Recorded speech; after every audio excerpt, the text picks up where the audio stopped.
তোমাদের তো আগেই বলেছিলাম যে ওইদিন ছিল আমার শ্বশুর শাশুড়ির 40তম ম্যারেজ অ্যানিভার্সারি।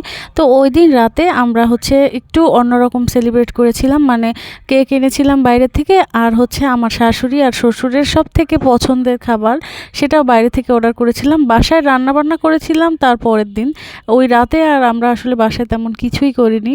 তো স্টার কাবাবের স্টার হোটেল অ্যান্ড বেকারির যে নান রুটি সবজি ঝাল ফ্রাই, এটা হচ্ছে আম্মার খুব পছন্দের।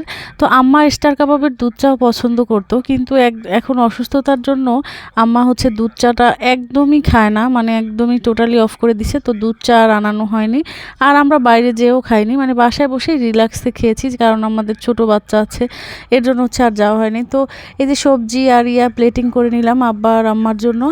আর এখানে আমি বানিয়েছিলাম একটু লেবু শরবত। তো মানে একদমই কিছু বানাবো না সেটা তো আসলে হয় না, তার জন্য হচ্ছে একটু লেবু শরবত দিয়েছিলাম, বাবাকে দিয়েছিলাম গরম পানি আর মধু দিয়ে, আর আম্মাকে দিয়েছিলাম নর্মাল বিট লবণ চিনি আর দিয়ে। মানে এইটাই ছিল হচ্ছে আমার হাতে বানানো খাবার, আমি আর কিছুই বানাতে পারি।